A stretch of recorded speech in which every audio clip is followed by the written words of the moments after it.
औज़ुबिल्लाहि मिनश्शैतानिर्रजीम बिस्मिल्लाहिर्रहमानिर्रहीम। Dear students, क्या हाल है आपका? उम्मीद है आप ठीक होंगे। आज हमने जो है वो लेक्चर नंबर 10 जो है उसको स्टडी करना है। और लेक्चर नंबर 10 में अभी हम रोटेशन इनर्शिया मैकेनिक्स 2 का रोटेशन इनर्शिया और डिफरेंट शेप का रोटेशन इनर्शिया जो है उसको कैलकुलेट कर रहे हैं। आज हमने इसमें जो चीज़ पहले नंबर पे देखनी है वो हमने देखना सॉलिड सिलेंडर। सॉलिड सिलेंडर जो है और हॉलो सिलेंडर, इसका मोमेंट ऑफ इनर्शिया हमने कैलकुलेट करके देखना है। तो moment of inertia of cylinder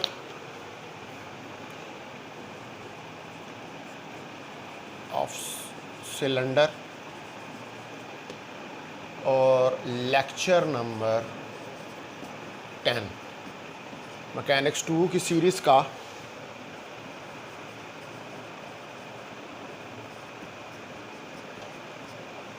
lecture number 10। आपको ये पता है कि हमने प्रीवियसली जो है वो मोमेंट ऑफ इनर्शिया कैलकुलेट किया था सिलेंडर का। देखें, यूं हमारे पास सिलेंडर है, ठीक है, और ये हमने इसका मोमेंट ऑफ इनर्शिया जो है वो ये ऐसे इसके अबाउट कैलकुलेट किया था और ये हमारे पास आया था mr²/2, ठीक है। लेकिन अब सपोज़ करें कि मैं इस सिलेंडर को यूं लेता हूँ, ऐसे लेता हूँ इस सिलेंडर को, और ये इसके एक एक्सिस है, ठीक है। इसकी टोटल लेंथ जो है इस सिलेंडर की वो L, और यहाँ पर एक एक्सिस है, ये एक्सिस, ये तो इसके सेंटर ऑफ मास के एक्सिस हैं। ये वो एक्सिस हैं जिनके अबाउट आपने जो है वो मोमेंट ऑफ इनर्शिया जो है उसको कैलकुलेट करना है, ठीक है। ये एक्सिस आप मिटा दें, ये एक्सिस है। अच्छा, इस बल्कि इसको मैं थोड़ा सा ये इसके सेंटर से मैं इसके सेंटर पे बनाता हूँ, ठीक है। आप इसको इधर बनाएं ऐसे, ये देखें, ये इसके सेंटर से, ठीक है। यहाँ से किसी डिस्टेंस x के ऊपर मैं एक एलिमेंटल डिस्क जो है इस तरह की वो काटता हूँ। ये मैंने क्या काटी? एक एलिमेंटल डिस्क। इसी तरह ये एलिमेंटल डिस्क है, मैं यहाँ पर भी काट दूँगा, यहाँ पर भी काट दूँगा, ठीक है, एंड सो ऑन।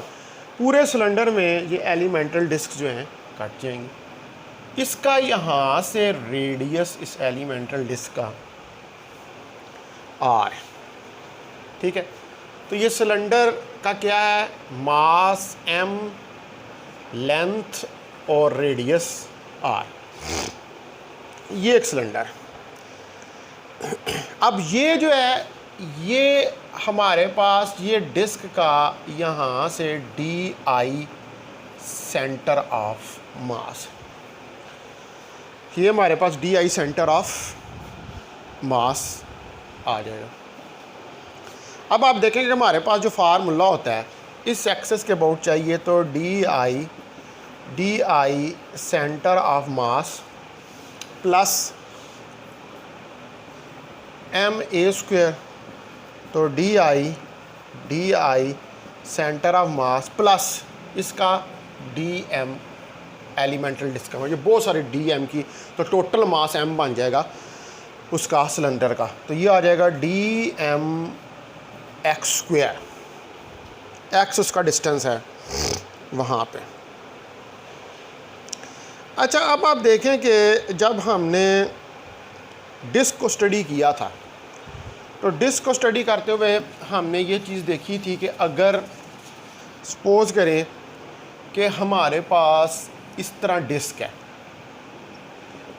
ठीक है, तो इस डिस्क का जो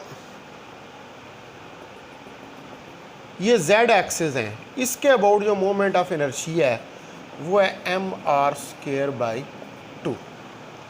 यही हमने निकाला था।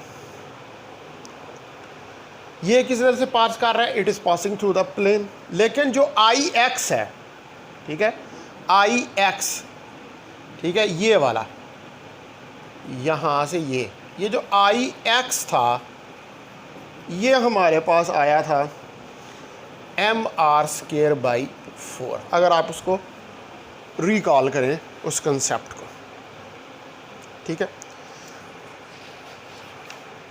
तो हमारे पास जो है यहाँ पर सिचुएशन क्या है, हमें इसका चाहिए, ठीक है।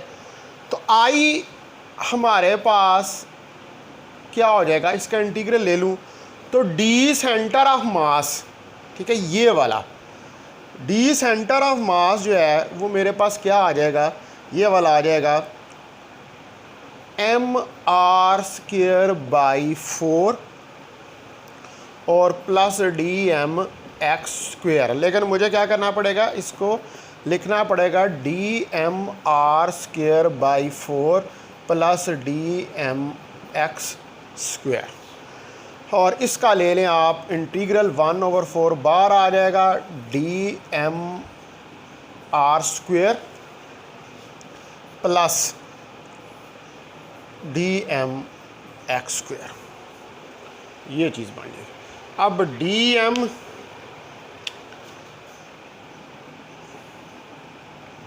ये r² कांस्टेंट है, ये तो सारा इधर ही आ गया। अब आप देखें कि ये dm तो पूरा मास है इसका, ठीक है, इसको तो हम लिख सकते हैं mr²/4, ये तो पूरा मास dm m से रिप्लेस हो जाएगा, ठीक है, और प्लस dmx²। हम ये ले, अब हमारे पास मसला क्या है कि हमें dm और x² हमने इसको इंटीग्रेट करना है, ठीक है। तो dm और x² को कैसे इंटीग्रेट करेंगे, हमें इसके लिए dm की वैल्यू चाहिए।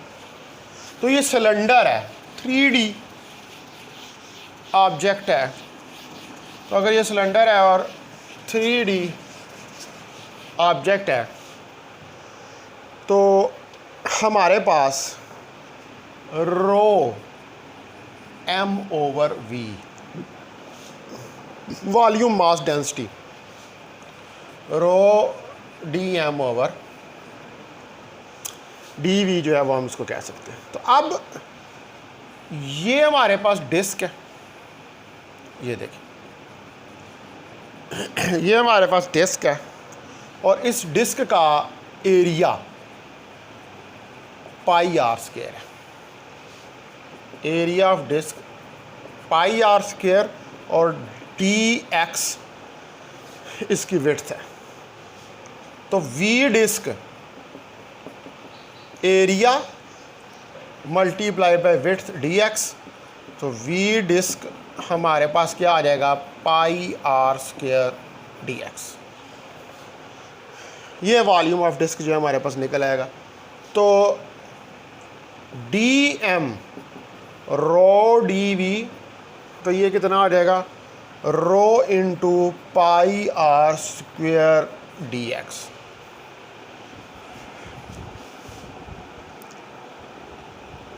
πr² dx, ये हमारे पास dm की वैल्यू आ जाएगी। अब इसको पुट कर दें, I is equal to 1/4 mr² plus x² into rho πr² dx। तो ये आ जाएगा I1/4 mr² plus rho pi r² constant बाहर आ गया x² dx।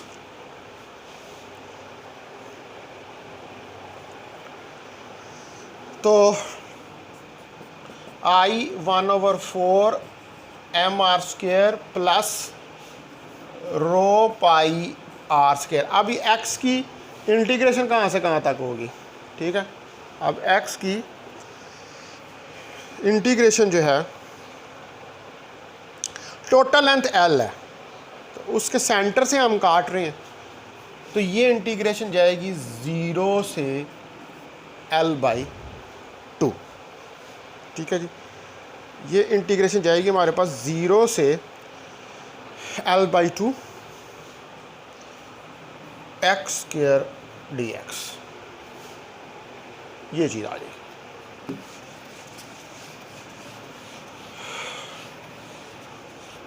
तो अब ये हमारे पास क्या बन गया, I is equal to 1/4 mr² plus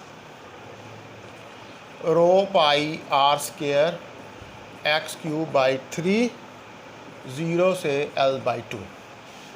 तो ये आ जाएगा I1/4 mr² plus rho pi r², इसमें रखें l³ और 24 और 24।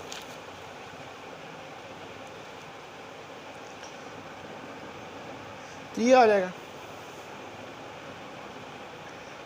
अच्छा जी, अब जो इसमें रो है, रो देखें मास पर यूनिट वॉल्यूम, तो वॉल्यूम ऑफ सिलेंडर क्या होता है, πr² l। We cylinder πr² l, ये हमारे पास होता है। तो ये वैल्यू इधर रख दें इसके अंदर, m/πr² l, πr² और l³/24।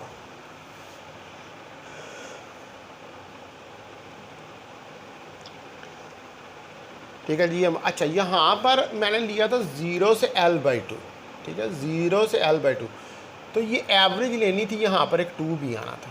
यहाँ तो -l/2 से l/2 ले तो फिर 2 ना आता, ठीक है। यहाँ पे 2 ने भी आना है। ये तो ये इससे कटा, ये इससे कटा, ये एक दफ़ा इससे काट गया, ठीक है जी।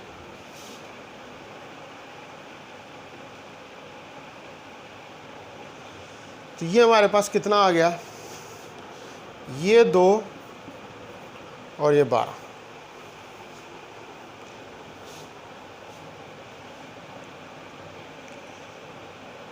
तो ये हमारे पास मोमेंट ऑफ इनर्शिया जो है ये निकल आएगा, दैट इज़ इक्वल टू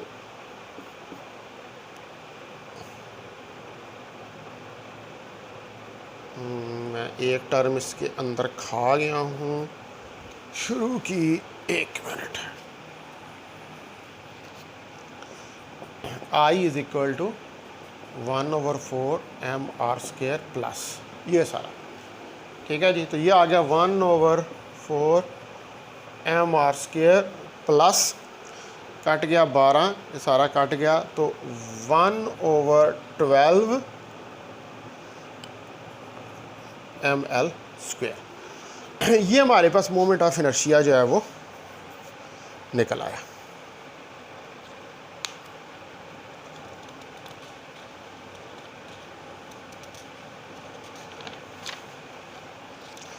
तो this is the moment of inertia of solid cylinder. अच्छा, अब अगर इसमें ये सॉलिड सिलेंडर का हमारे पास मोमेंट ऑफ इनर्शिया जो है वो निकल आया। अच्छा, इसी तरह अगर इसमें एक और एप्लीकेशन देखें, ये तो आपको पता लगा कि 1/4 mr² + 1/12। अच्छा, इसके अंदर एक एप्लीकेशन देखते हैं इसी के हवाले से।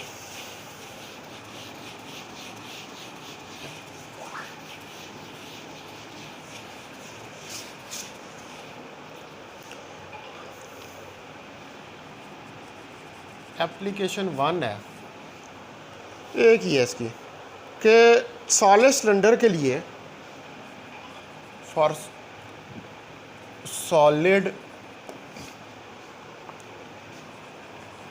सिलेंडर, जो सॉलिड सिलेंडर है, फाइंड आर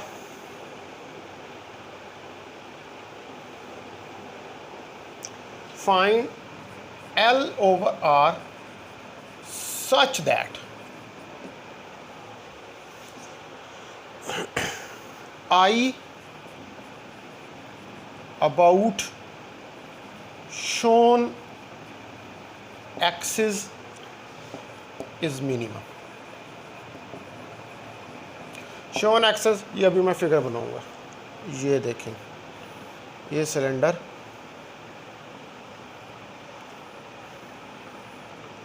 ये वाले एक्सेस जो है, ठीक है, इसकी टोटल लेंथ L, MRL, इसके अबाउट जो मोमेंट ऑफ इनर्शिया है उसके लिए जो रेशो है L/R, उसकी वैल्यू को मिनिमम होना चाहिए। तो आप देखें, आपने इसके लिए क्या निकाला है, mr² / 4 + 1/12 ml²। यही आपने मोमेंट ऑफ इनर्शिया जो है उसको कैलकुलेट किया है। तो मिनिमम की क्या होती है कि मिनिमम की कंडीशन होती है कि DI/TL = 0। तो ये क्या आ जाएगा, -mv, इसको डिफरेंशिएट करेंगे 4π L-2 + M2L डिवाइडेड बाई 12 = 0। ये चीज़ बन जाएगी। इसको फर्दर सॉल्व करेंगे तो v = 4π L² = 2L/12 आ जाएगा।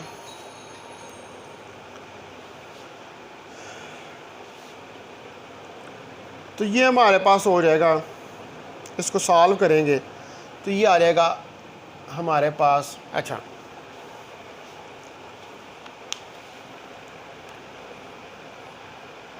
अब यहाँ पर वॉल्यूम यहाँ पर पुट करना पड़ेगा आपको सिलेंडर का, इस जगह पर V πr²L। तो πr²L divided by 4π L², 2L/12।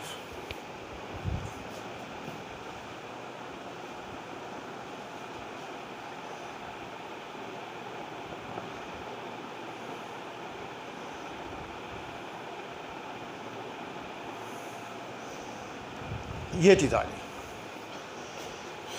अब आप इसको सॉल्व करेंगे जब इस इक्वेशन को, तो हमारे पास क्या आ जाएगा, r²/L²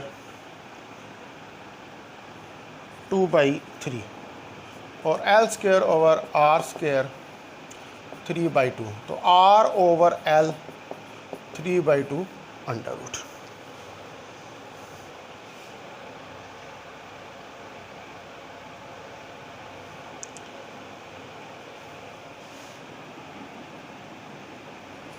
L/R 3/2 √। ये चीज़ हमारे आ जाएगी। यानी कि इस वैल्यू के लिए, ये जो L/R की रेशियो निकली है, इस वैल्यू के लिए वो मोमेंट ऑफ इनर्शिया जो होगा वो मिनिमम मोमेंट ऑफ इनर्शिया होगा। अब मैंने जो है आपको काफ़ी सारी चीज़ों का मोमेंट ऑफ इनर्शिया जो है वो कैलकुलेट करना सिखा दिया। तकरीबन ये इतना ही था हमारे कोर्स में। हमने कोन का, सॉलिड स्टैंडर्ड का, पैरेलल एक्सिस थ्योरम से, परपेंडिकुलर एक्सिस थ्योरम से, इन सब के साथ लगा कर इसको कैलकुलेट करके देखा। अच्छा जी, अब हमने नेक्स्ट जो चीज़ पढ़नी है, क्योंकि आगे हमने टार्क का यूज़ करना है रिजिड बॉडी डायनामिक्स में, तो अब हम स्टडी करेंगे कि torque on a single particle. Torque on a single particle हमारा नेक्स्ट आर्टिकल। तो turning effect of force, turning effect of force is known as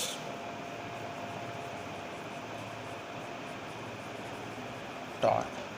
turning effect of force जो होता है उसको हम टॉर्क कहते हैं। तो टॉर्क क्या होता है? L into F, acting force और लेंथ। यानी कि ये L क्या है? ये मोमेंट आर्म है, ठीक है। ये मोमेंट आर्म क्या होता है? Perpendicular distance from the axis of rotation. ये परपेंडिकुलर डिस्टेंस होता है from the axis of rotation. Axis of rotation से परपेंडिकुलर डिस्टेंस, ठीक है। एफ फोर्स है। तो टॉर्क जो है, it is similar to force, as force is used in linear motion and torque is used in angular motion. linear force क्या करती है? acceleration linear produce करती है। torque क्या करता है? angular acceleration alpha जो है वो produce करता है। तो इसका मतलब है कि ये दोनों इस लिहाज से क्या है? ये सिमिलर है, ठीक है। रोटेशनल मोशन में हम टॉर्क को यूज़ करते हैं और लीनियर मोशन के अंदर हम जो है वो फोर्स को यूज़ करते हैं। फोर्स जो है वो लीनियर एक्सेलरेशन प्रोड्यूस करती है और टॉर्क जो है वो एंगुलर एक्सेलरेशन जो है अल्फ़ा उसको प्रोड्यूस करते हैं। तो इसको हम जो है क्रॉस प्रोडक्ट की फॉर्म में लिखते हैं कि हमारे पास tau is equal to R cross F, R F sine of theta, इसमें लिखते हैं। सपोज करें कि हमारे पास ये कोई एक्सेस हैं, एक्स वाई, एक्स जेड और वाई। टार्क जो है ये जेड एक्सेस के अबाउट लग रहा है, ठीक है जी। ये यहाँ पर एक पार्टिकल पी पड़ा हुआ है, ठीक है। ये इस पी के ऊपर पॉइंट फोर्स लग रहा है जो यहाँ से कोई थीटा एंगल बना रहा है, ठीक है। ये इसका पोजीशन वेक्टर है आर, ठीक है। ये इस पॉइंट पी के ऊपर कोई फोर्स लगी है जो इसको यूं घुमाएगी, ठीक है। तो टा जो है हमारे पास, आप देखें कि इसको मैं ज़रा दोबारा फिगर को बनाता हूँ, ज़रा इसको हम कंपोनेंट्स के अंदर ड्रा करते हैं।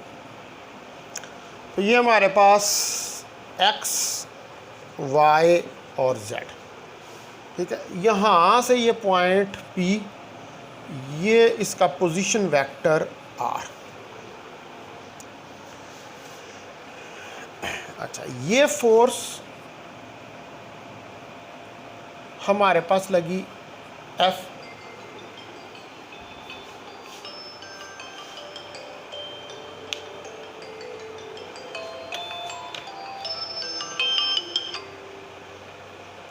हेलो अस्सलाम वालेकुम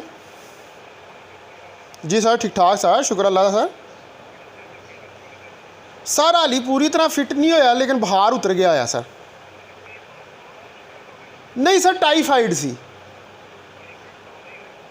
ऐ सर पता नहीं टाइफाइड सी सर। जी जी सर वही हाली तक वो टाइफाइड का होंगे कि सर वो तकरीबन महीना चलता वह ट्रीटमेंट।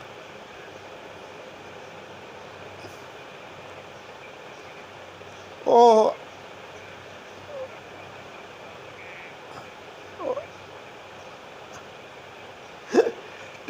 सही है सर सही।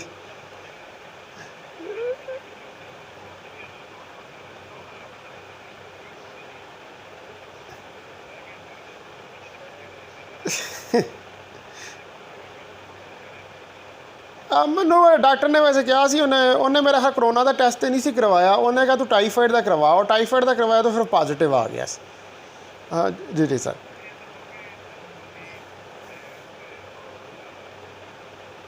जी सर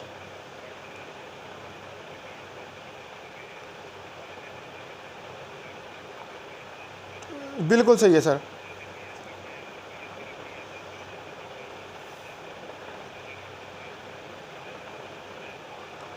जी जी सर।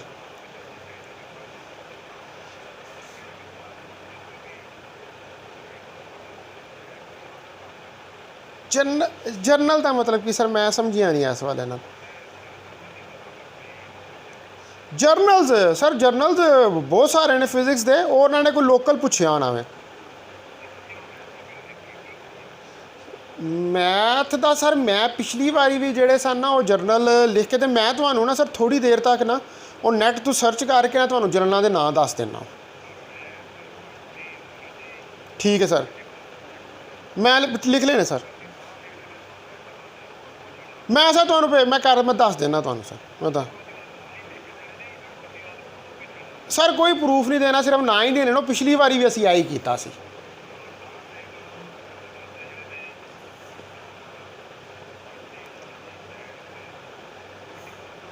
ठीक है सर ठीक है सर। मैं दे देना सर, मैं दे देना सर। मैं लिख के ना उन्होंने तो मोहम्मद अली व्हाट्सएप कर देना। चलो ठीक है सर, ठीक है सर, ठीक मैं कर देना सर।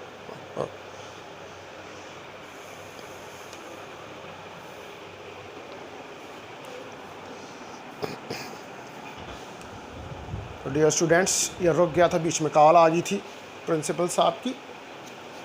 अच्छा आपके लिए ही हो रही थी बात नए बीएस शुरू करने के हवाले से।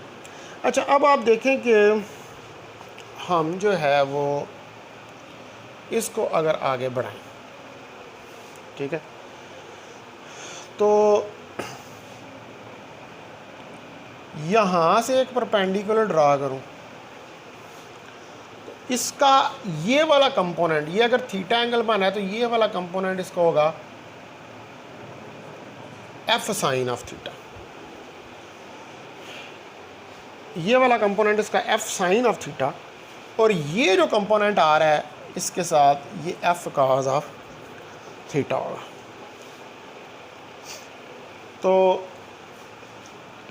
इसको आगे से बढ़ाएं, यहाँ से परपेंडिकुलर ड्रा करें, ठीक है। ये आर, तो ये आर साइन ऑफ थीटा इसका कंपोनेंट, और ये वाला आर कॉस ऑफ थीटा इसका कंपोनेंट। तो हमारे पास टा क्या आ गया, हमारे पास टा आ गया आर इसका component F sine of theta, ठीक है। यही परपेंडिकुलर कंपोनेंट है। टा तब भी होगा जब परपेंडिकुलर फोर्स लगेगी। तो ये क्या हो गया, tau R cross F, R cross F. तो अगर थीटा 0 डिग्री हो तो टार्क मिनिमम होगा R F sine 0 that is equal to 0। और अगर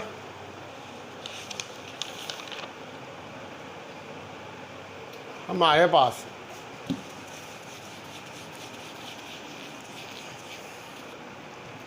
थीटा 90 डिग्री हो तो tau is equal to R F sine of theta, R F sine 90 degree. तो साइन 90 डिग्री 1, यानी कि परपेंडिकुलर होना ज़रूरी है, टा आर एफ। ठीक है, यानी कि टार के लिए R F perpendicular component of force होनी बहुत ज़रूरी है। अगर हमारे पास परपेंडिकुलर कंपोनेंट ऑफ फोर्स नहीं होगा तो हम टार को जो है वो नहीं कैलकुलेट कर सकते। अच्छा, अब हमने ये टार का जो है वो थोड़ा सा देख लिया। अब हमने इसके अंदर जो है नेक्स्ट चीज़ जो देखनी है वो हमने देखना है रिजिड बॉडी डायनामिक्स। मैं ये टार्क पढ़ाया इसलिए, एक वीडियो और दूंगा टार्क के ऊपर, ठीक है, एक वीडियो और दूंगा जिसमें इसकी एप्लीकेशन दूंगा। रिजिड बॉडी, अभी सिर्फ टार्क बताया है, उसकी एप्लीकेशन नहीं बताई। रिजिड बॉडी डायनामिक्स ये अभी सिर्फ इसलिए पढ़ाया है कि रिजिड बॉडी डायनामिक्स जो है, इसको रिजिड बॉडी डायनामिक्स के एक्चुअली हमने प्रूव करना है tau is equal to I alpha. Tau torque, I moment of inertia, alpha angular acceleration. Suppose करें कि हमारे पास एक रिजिड बॉडी है और वो पिवटेड है along Z axis. A rigid body pivoted along x axis, और वो pivoted है along x axis, नहीं x नहीं लेते हम z ले लेते हैं, वो pivoted है along z axis। इसके ऊपर एक फोर्स एक्ट करती है बॉडी के ऊपर और इसका एंगल चेंज होता है। Force act angle change phi से डी फाई, इसका एंगल चेंज होता है फाई से डी फाई। तो जाहिर बात है फोर्स लगी, इसका एंगल चेंज हुआ, इससे डिस्प्लेसमेंट कवर किया तो इसके ऊपर वर्क डन हुआ, D W F dot D S. अब ज़रा इसकी फिगर भी बना लेते हैं हम। ये देखिए ये फिगर होगी हमारे पास।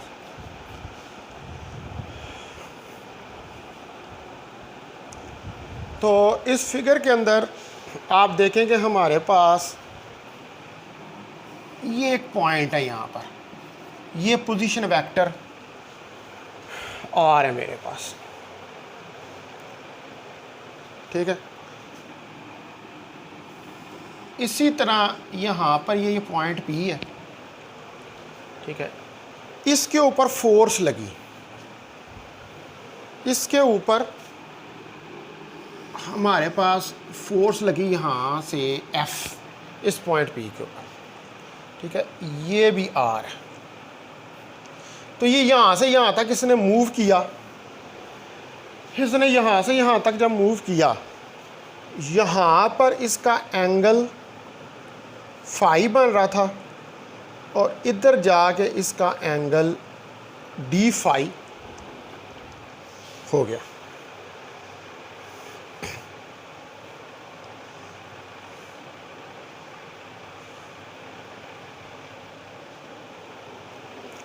ठीक है, फाई से डी फाई जो है वो एंगल हमारे पास होगा और ये इसने डिस्प्लेसमेंट कवर किया डी, यानी कि इसकी जो ये आर्क लेंथ है इसकी। तो हमारे पास क्या आ गया, डी एस क्या होगा अब, S is equal to R theta, तो D S R D phi, theta को फाई से रिप्लेस कर दूंगा, तो ये क्या होगा, D W F D S cos of theta, F D S cos of theta. तो F cos of theta, F cos of theta D S, F cos of theta जो है ये क्या है, ये एफ परपेंडिकुलर कंपोनेंट है उसका, F perpendicular component है। तो मैं इसको राइट डाउन कर सकता हूँ फिर, अगर ये एफ परपेंडिकुलर कंपोनेंट है तो D W F perpendicular D S R D phi, F R D phi.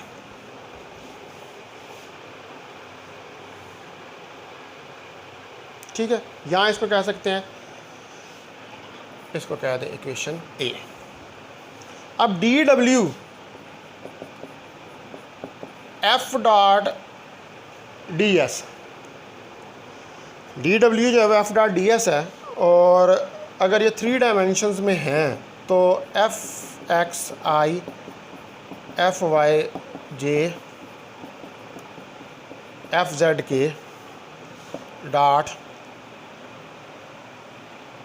D S X D S Y, इनकी डॉट प्रोडक्ट खोलें तो हमारे पास क्या आ जाएगा, हमारे पास आ जाएगा D W F X D S X plus F Y D S Y plus F Z D S Z, ये आ जाएगा। अब ये जेड एक्सेस के अबाउट चूँकि हम ले रहे हैं तो ये तो ज़ीरो हो जाएगी, जेड ज़ीरो। तो D W F X D S X plus F Y D S Y, ये हमारे पास जो है वो बच जाएगा। अच्छा, अब हमें इस बात का पता है कि डी डब्ल्यू हमारे पास F perpendicular R D phi के बराबर है। तो एफ परपेंडिकुलर आर क्या है, एफ परपेंडिकुलर आर टार्क है, तो डी डब्ल्यू टा डी फाई, ये मेरे पास इक्वेशन नंबर बी आ गई।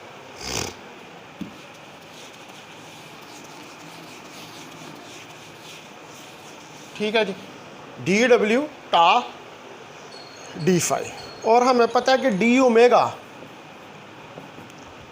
किसके बराबर होता है, डी ओमेगा जो है वो D phi over D T के बराबर होता है, और यहाँ से डी फाई निकल आएगा डी ओमेगा डी टी। तो D W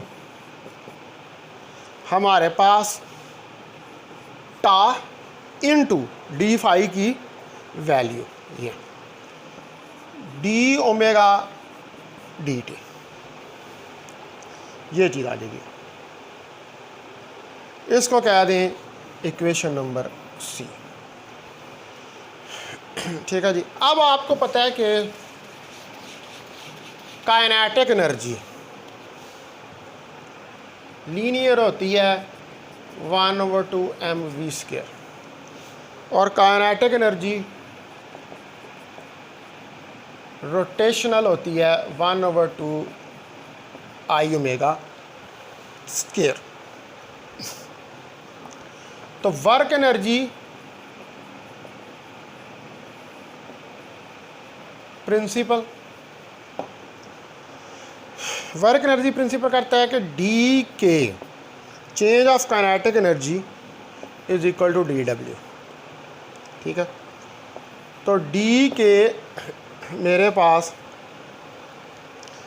D W energy है 1/2 आई ओमेगा स्क्वायर, उसका डिफरेंशियल ले लें 1/2 आई ओमेगा डी ओमेगा, तो ये मेरे पास आ जाएगा डी के आई ओमेगा डी ओमेगा।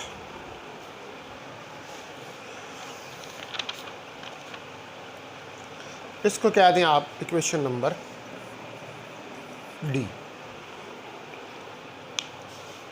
ये हमारे पास इक्वेशन नंबर डी आ गया। अब आपको पता है कि चूँकि ये बॉडी एक्सेलरेट भी हो रही है, ठीक है, तो इसका एंगुलर एक्सेलरेशन होगा alpha D omega over D T.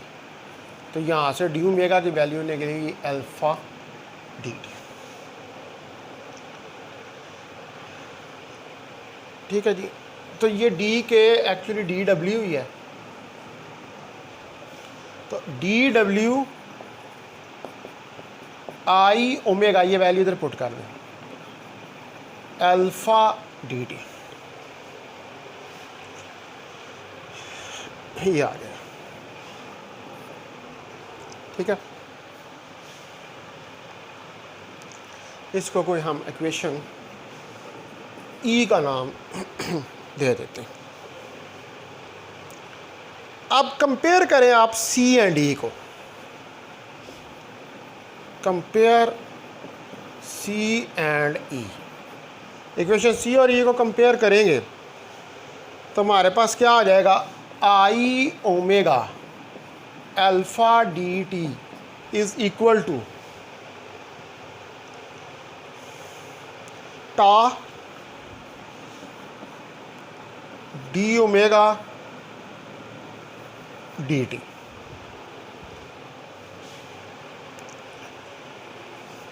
D T से कट गया।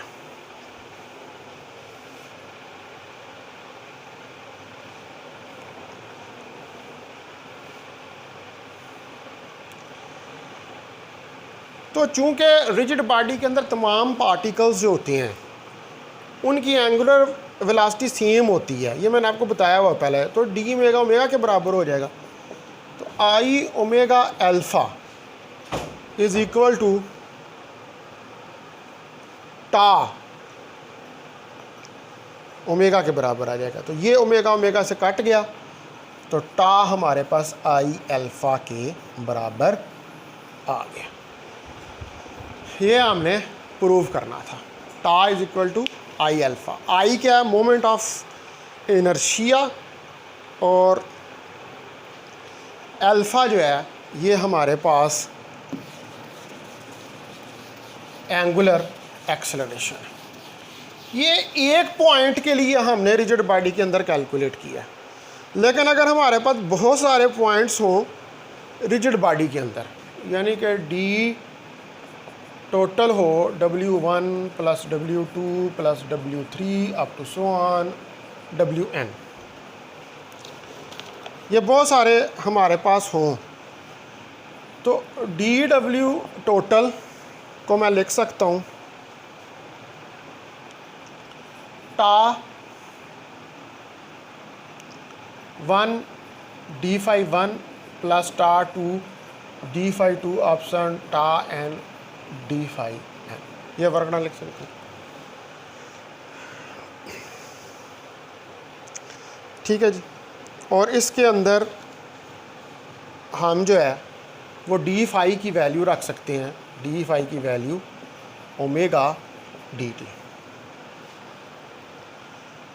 तो DW टोटल टा 1 प्लस टा 2 प्लस टा 3 अप टू सो ऑन टा एन, और D∅, क्योंकि सबका सेम है एंगुलर वेलोसिटी, इसलिए हम इसको ए ओमेगा डी टी जो है वो लिख सकते हैं। तो DW टी मेरे पास क्या आ जाएगा, summation I1 to n tau of I omega D T, equation F आ गई मेरे पास।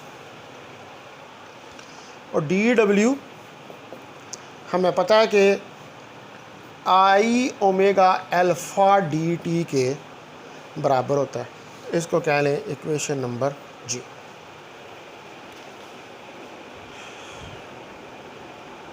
आई ओमेगा अल्फ़ा डी टी, तो इसको कह लें जी। कंपेयर कर लें, कंपेयर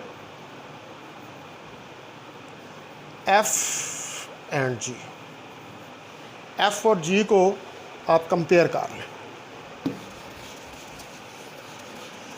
एफ और जी को कंपेयर करेंगे तो क्या आ जाएगा, I omega alpha D T is equal to summation I1 to n tau of I